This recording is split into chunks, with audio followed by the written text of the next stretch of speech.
जय हिंद, सलाम, नमस्कार, आदाब। एक और अपडेट आया है पीएचडी के न्यू एप्लीकेशन फॉर्म की नोटिफिकेशन का सेंट्रल यूनिवर्सिटी ऑफ पंजाब की तरफ से। CUP इसका नाम है। इन शॉर्ट में 23 और 24 के सेशन का ये फॉर्म है। 2 दिन से कम का समय शेष है आप लोगों के पास यदि आप इस विश्वविद्यालय पीएचडी के लिए आवेदन करना चाहते हैं। 170 से ज़्यादा आई हैं पीएचडी की सीटें। 36 डिपार्टमेंट है।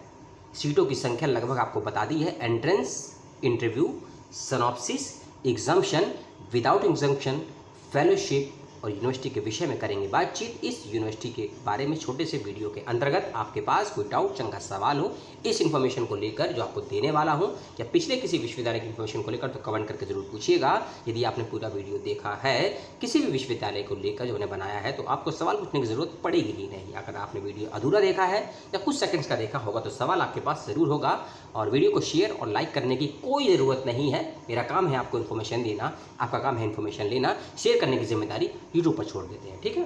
पहली बात, कुछ क्राइटेरिया समझ लीजिए। सबसे पहली बात, आपका CGPA पॉइंट है या परसेंटेज पॉइंट है, कुछ भी है। अगर CGPA है तो 60 प्लस होना चाहिए, 6 से ऊपर होना चाहिए। और अगर परसेंटेज में है तो 50-55 के आसपास होना चाहिए। मैं आपको बताऊंगा कैटेगरी वाइज क्या क्या हो सकता है, ठीक है। एग्जाम्शन कुछ बच्चों को मिलेगा, कुछ बच्चों को नहीं मिलेगा। इसका ध्यान रखिएगा। यानी कि आपका NET, JRF, GATE, SET qualify है तो अप्लाई कर सकते हैं। यदि नहीं है तो भी अप्लाई कर सकते हैं। दूसरी बात, आप यदि PG के अपने 4th सेमेस्टर या 2nd ईयर में है तो आवेदन कर सकते हैं। आपका PG चाहे रेगुलर माध्यम से है, चाहे डिस्टेंस माध्यम से है, चाहे किसी स्टेट यूनिवर्सिटी से है, प्राइवेट यूनिवर्सिटी से, किसी डिग्री कॉलेज से है, डीम्ड से है, सोल से है, इग्नू से है, जामिया से, कहीं से भी ऑल ओवर इंडिया या आउट ऑफ इंडिया से है तो भी आवेदन कर सकते हैं। इस बात का भी ख्याल रखना है आप लोगों को। पहली बात कि हाँ, ABC करके 3 कैटेगरी बनाई हैं इंटरव्यू तक पहुंचने के लिए बच्चों के लिए। ABC 3 कैटेगरी क्या है ये मैं आपको आगे बताऊंगा, इसका ध्यान रखिएगा विशेष रूप से। और ये है पहली category, category A। Category A में वो बच्चे आएंगे जिनका 30 नंबर का होगा इंटरव्यू और 70 नंबर उनको मिलेंगे यदि उनका UGC, CSIR या ICMR, DBT का JRF क्लियर है। जिन बच्चों का UGC, CSIR, ICMR या DBT, JRF क्वालिफाई है उनको 70 नंबर मिलेंगे वहाँ से, और 30 नंबर का होगा इंटरव्यू। कैटेगरी B पर आते हैं। कैटेगरी B में इंटरव्यू होगा 30 नंबर का, और जो आपके मास्टर्स के अंक होंगे, मेरिट होगी UG PG के, उसके मिलेंगे आपको 20 नंबर। 30 और 20 हो गए 50, और 50 नंबर आपको मिलेंगे उस कैटेगरी उसके लिए यदि आपका नेट क्वालिफाई है, आपका गेट क्वालिफाई है, आपका GPET जेप्ट क्वालिफाई है, DBT या DET क्वालिफाई है, जस्ट फिजिक्स फिजिकल वाला, तो आपको 50 नंबर इसके मिलेंगे। कैटेगरी C उन बच्चों के लिए जिनका ऊपर कैटेगरी A और B में से कोई भी प्रवेश परीक्षा पास नहीं हुई है, उन सभी को कैटेगरी C में डाल दिया गया। यानी कि ऐसे बच्चे जो एग्जाम्प्टेड नहीं है प्रवेश परीक्षाओं से, उनको 70 नंबर की देनी होगी प्रवेश परीक्षा और 30 नंबर का होगा आपका इंटरव्यू यानी कि साक्षात्कार। इसका रखेंगे ध्यान। अब कुछ डेट्स की बात कर लेते हैं। 5 जुलाई 2023 से लास्ट डेट फॉर्म को भरने की। समय नहीं दिया गया है, मिडिल बाद ही समझिएगा लगभग, लेकिन कंफर्म कर लीजिएगा वेबसाइट पर जाकर। एंट्रेंस एग्जामिनेशन की डेट है 1 अगस्त 2023। इंटरव्यू 2 से लेकर 3 अगस्त के बीच में हो जाएगा और रिजल्ट 10 अगस्त से पहले आ जाएगा, ऐसा नोटिफिकेशन दिया गया है वेबसाइट पर जो जानकारी। कोर्स वर्क भी आपका अगस्त से 2nd और 3rd वीक में स्टार्ट करने की पूरी योजनाएं हैं। जो बच्चे PS कैटेगरी में हैं और आवेदन करेंगे उनको नामांकन के लिए कोई फीस नहीं देनी है।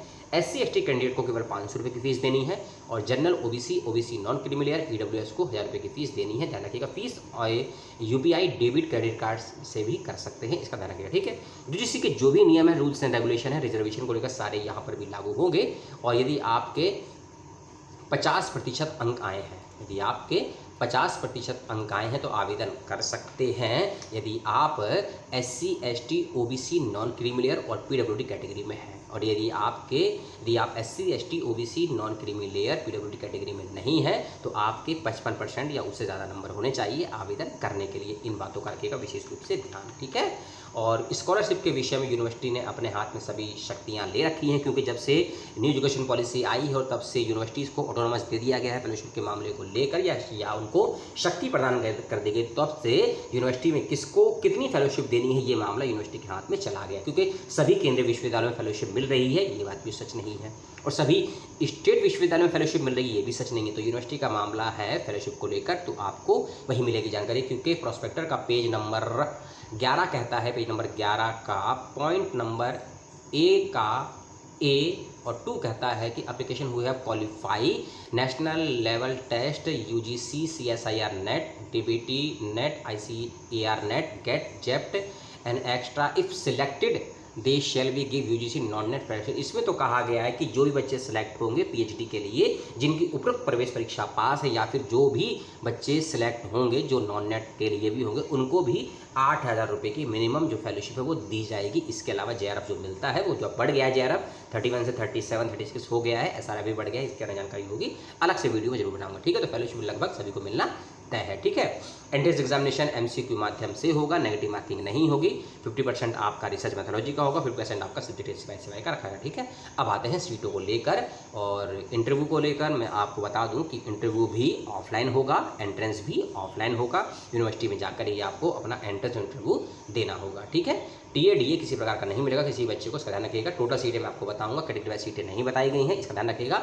डिपार्टमेंट ऑफ केमिस्ट्री है पहला, जिसमें रखी गई है 10 सीटें, बायो केमिस्ट्री में 5, थ्योरेटिकल एंड कंप्यूटेशनल केमिस्ट्री में 2 सीट है, कंप्यूटेशनल फिजिक्स में 4, मैथमेटिक्स में 5, स्टैटिक्स में 2, फिजिक्स में 8 सीट रखी गई है, फिजिक्स है फिजिकल नहीं है, बॉटनी में 1, जोलॉजी में 4 सीटें हैं, बायो केमिस्ट्री में 8, माइक्रोबायोलॉजी में 8, एग्री बिजनेस में 2, फूड साइंस एंड टेक्नोलॉजी में 3, एजुकेशन में 2, फिजिकल एजुकेशन में 9, एजुकेशन में 2 एंड फिजिकल एजुकेशन में 9 सीटें हैं। इस बात का ध्यान रखिएगा, दोनों के ही एरिया ऑफ रिसर्च अलग अलग है, ध्यान रखिएगा, क्योंकि जो एजुकेशन वाला पोर्शन है उसके अंदर रखा गया है टीचर एजुकेटर, ठीक है, असेसमेंट एंड एवोल्यूशन, फिर है आईसीटी करिकुलम डेवलपमेंट और इंक्लूसिव एंड स्पेशल एजुकेशन, ये एजुकेशन के सब्जेक्ट है। फिजिकल एजुकेशन के अंदर खासकर strength and conditional research methodology and physical education रखे गए, क्योंकि सभी सब्जेक्ट के एरिया ऑफ रिसर्च स्पेशलाइजेशन सबका अलग अलग होता है, ये आपको अच्छे से जानकारी है। और ये सारी जानकारी प्रोस्पेक्ट के अंदर दी गई है कि किस सब्जेक्ट में किस विशेषज्ञता वाले विषयों का चयन होगा आपके इंटरव्यू और उसके बाद एडमिशन के लिए। सारी जानकारी डिटेल प्रोस्पेक्ट में ज़रूर है, आप उसको पढ़िएगा, समझिएगा, डाउट हो कमेंट करके पूछिएगा, ठीक है।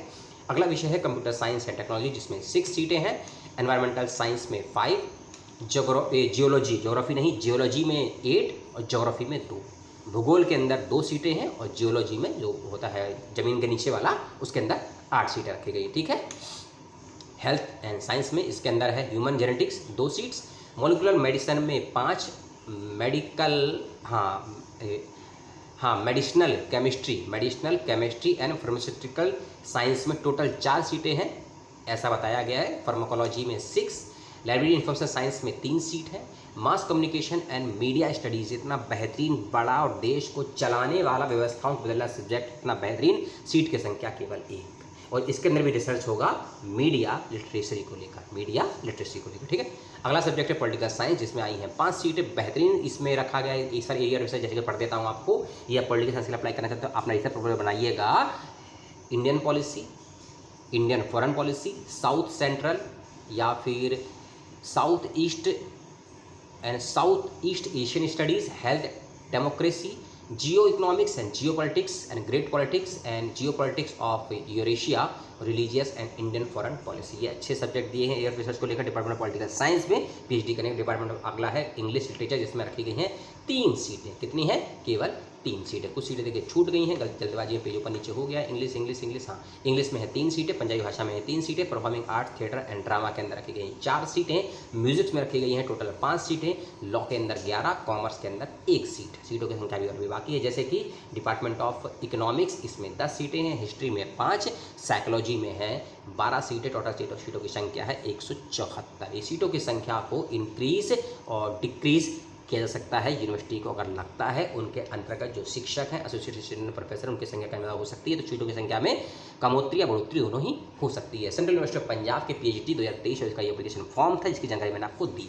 जानकारी को लेकर डाउट्स बहुत से होंगे, शंकाएं बहुत सी होंगी, सवाल बहुत से होंगे, वीडियो पूरा देखिएगा, नहीं तो 2 बार देखिएगा, समझने का प्रयास करिएगा, सवाल पूछना हो तब पूछिएगा, नहीं तो अगले वीडियो का वेट करिएगा। जानकारियाँ बहुत ज़्यादा है मेरे पास, ऐसा आपको लगता होगा, लेकिन समय थोड़ा बिगड़ा हुआ है और 2 दिन का समय है फॉर्म भरने के लिए। यूनिवर्सिटी ऑफ पंजाब का पीएचडी का फॉर्म भरिएगा, गुजरात का फॉर्म आया है उसका भरिएगा, हरियाणा का फॉर्म आने वाला है, जल्दी से उसके बारे में बताएंगे जानकारी। तब तक के लिए अपनों का ध्यान रख लीजिएगा, पुस्तक, प्रकृति, परिवार का ध्यान रखिएगा, शिक्षक का भी थोड़ा सा ख्याल रख लीजिएगा, सवाल पूछिएगा, सीखिएगा। जब तक सीखते रहेंगे तब तक जीतते रहेंगे। जीतने के लिए प्रयास, प्रयत्न दोनों ही ज़रूरी है। तब तक के लिए जय हिंद, जय भारत, सलाम।